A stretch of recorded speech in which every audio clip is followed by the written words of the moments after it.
कोई तुम्हारी निंदा करे ना, मेरे पागल परेशान मत हुआ करो, एक दीपक जला करके धन्यवाद दिया करो। जो आदमी तुम्हारी निंदा कर रहा, सुनो, भक्तमाल में पूज्य श्री नाभादास जी ने एक बात कही, बड़ी प्यारी कही। आहा, छोटे बच्चे होते हैं तो छोटे बच्चों का मल माताएं अपने हाथ से साफ करती हैं। हाँ जी या ना जी, बोलो। छोटे छोटे बच्चों का मल माताएं अपने हाथ से साफ करती हैं, उन्हें घृणा नहीं होती है। क्यों? क्योंकि बच्चा हमारा है, सुंदर दिखेगा, स्वस्थ रहेगा, बढ़िया दिखेगा, लोग उसको खिलाएंगे।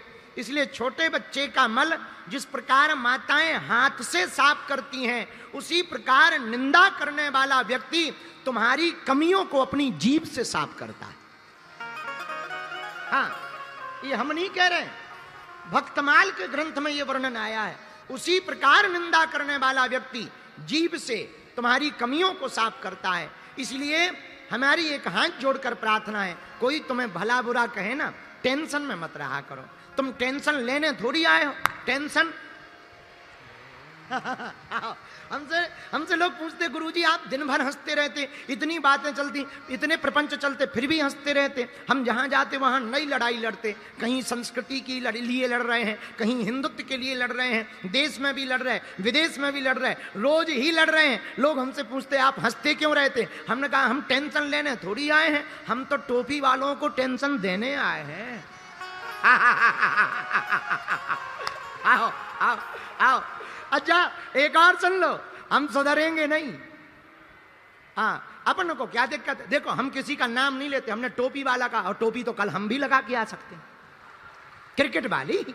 अब तुम गलत समझ गए होगे, तुम दाढ़ी वाले समझ गए होगे, ऊ वाले। ये तुम लोगों की नजर का खेल है ना, हम गलत बोलते ही नहीं, कभी नहीं बोलते। क्यों बोलना गलत?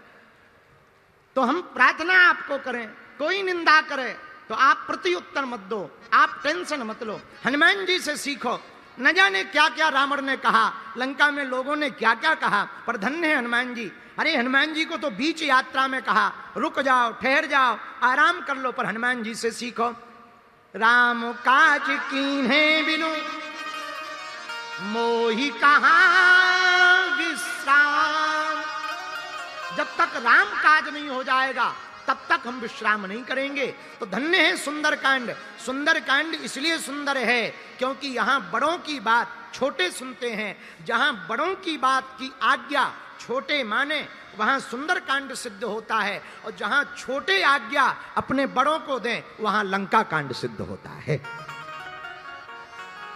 हनुमान जी महाराज जामवंत जी से पूछते क्या करना है, तब जामवंत जी कहते जो कल हमने कहा, इतना करऊं तात तुम जाई, सीतैं देखी कहाँ सुधिया।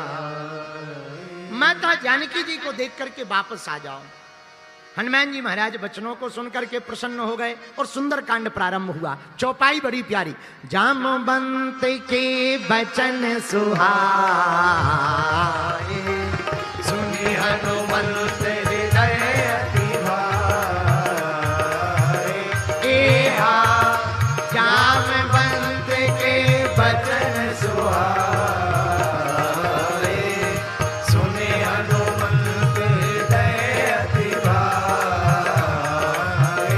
एहा तब लगी मोहि पर क्यों तुम भाई,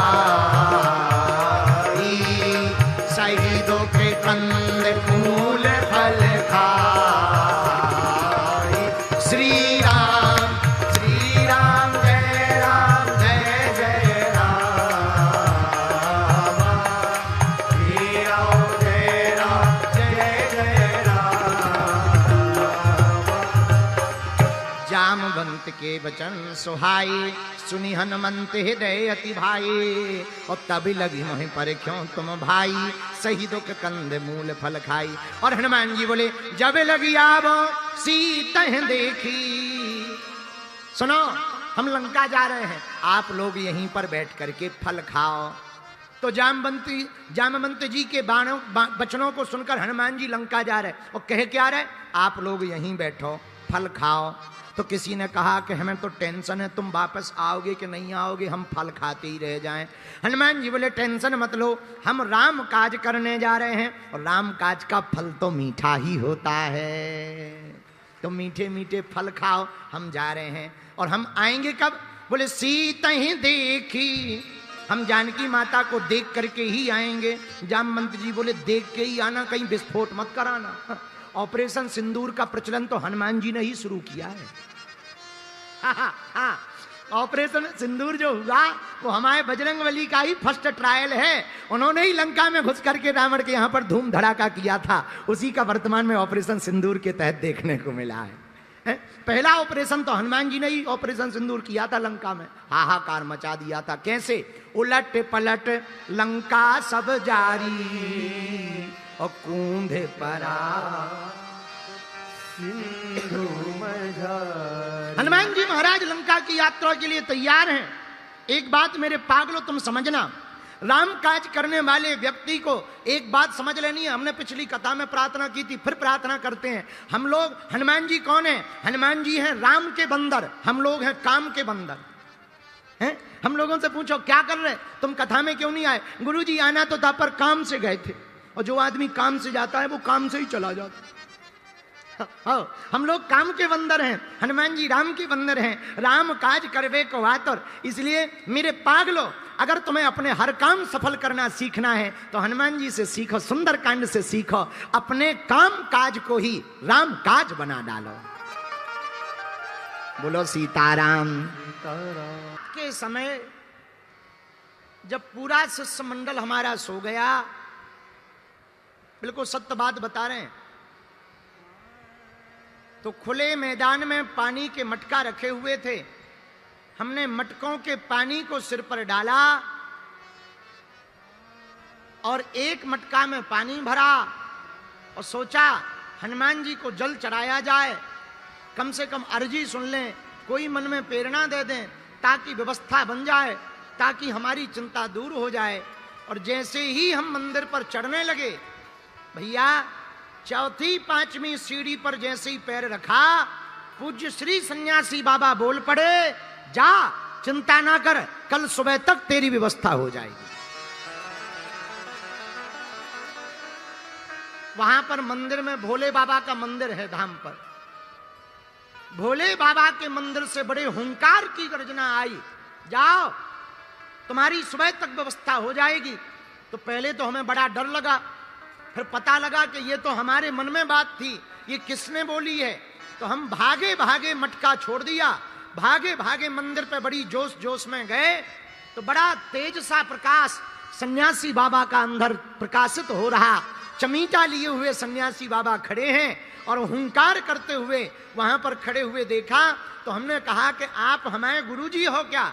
वहीं अंदर से हुंकार भरी तो हमारा मन गदगद हो गया, शरीर रोमांचित हो गया। अब वो फिर से बोले, जा वापस उतर जा और जाके सो जा, सुबह तेरी यज्ञ की व्यवस्था हो जाएगी।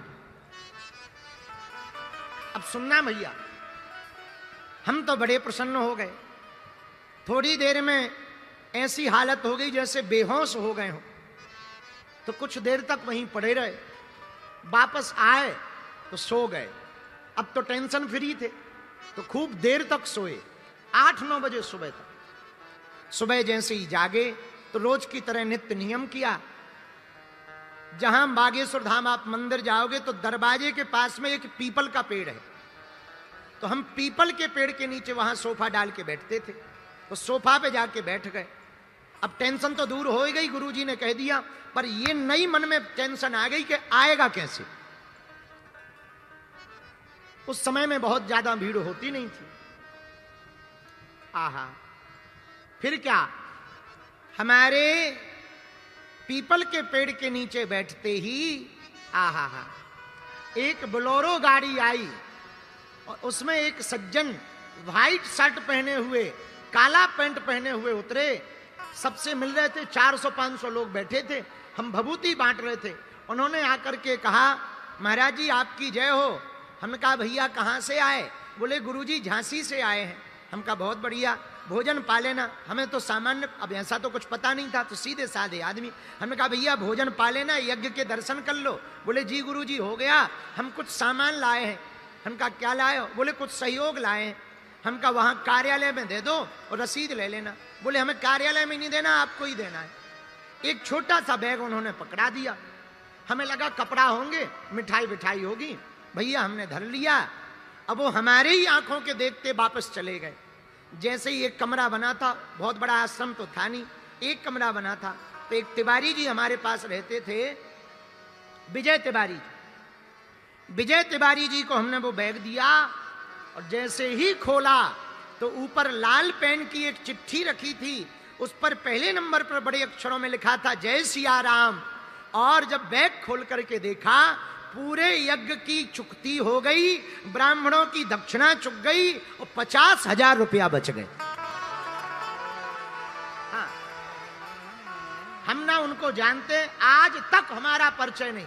मोटरसाइकिल लेके हम गांव के बाहर तक गए, हमको नहीं मिले, हम बड़े चौंक गए। फिर अंदर ही अंदर सन्यासी बाबा की प्रेरणा आई, तू टेंशन ना ले, व्यवस्था हो गई, वापस जा। तब हमें खूब रोना आया कि धन्य है गुरुदेव, हमारे कारण उनको ये रूप बना करके आना पड़ा, हमारी यज्ञ को सफल करवाना पड़ा। पंचकुला के पागलों, हम हाथ जोड़ करके आपसे कहते हैं, तुम हनुमान जी के चरण पकड़ लो, वो तुम्हारी नाक नहीं कटने देंगे। हाँ, वो दिन है कि आज का दिन है। आज तक हनुमान जी की कृपा से भैया हमने फिर लौट के मुड़ के नहीं सोचा। जब हॉस्पिटल के निर्माण की संरचना चल रही थी, भूमि पूजन होना था, हमें सबने डांटा कि बहुत बड़ा संकल्प है, आप कर नहीं पाओगे, आप किसी से मांग पाते नहीं हो। इनका जो होगा देखा जाएगा। हमारे मन में आया है, इस देश में 1,000 करोड़ के मंदिर बने हैं, हम अस्पताल बना करके जाएंगे। क्योंकि प्रार्थना के दो ही केंद्र हैं, एक मंदिर, दूसरा अस्पताल। मंदिरों में जो प्रार्थना होती है वो कई बार फोटो की प्रार्थना होती है, दिखावा की प्रार्थना होती है, पर अस्पताल में जब कोई जीवन और मृत्यु के बीच में जूझ रहा होता है तो दीवालों से जो प्रार्थना होती है वो दिल से होती है। और जब हम दिल्ली में एक बार बैठे थे, माननीय प्रधानमंत्री जी साथ में थे, उन्होंने धीरे से पूछा, पंडित जी, शास्त्री जी बोलते, शास्त्री जी एक बात बताओ, आप अस्पताल क्यों बनवाना चाहते? लोग तो हमारे पास आश्रम बनवाने को लेकर आते हैं, साधु महात्मा। हमने कहा साहब प्रधानमंत्री जी, अब तक देश में अस्पतालों में मंदिर थे, हम भारत में मंदिरों में अस्पताल देखना चाहते हैं। जब ये बात बोली उनको बड़ी प्रसन्नता हुई। हम आपको प्रार्थना करना चाह रहे, ये बात तो हमने ऐसे ही बोल दी, पर सच बात हम कोई प्रचार प्रसार के भाव से नहीं बोली, इसको अन्यथा मत लेना। हम आपको ये बताना चाह रहे भैया, हाथ जोड़ करके, कि अगर आपकी हनुमान जी पर निष्ठा श्रद्धा पक्की होगी तो वो आपकी नाक नहीं कटने देंगे।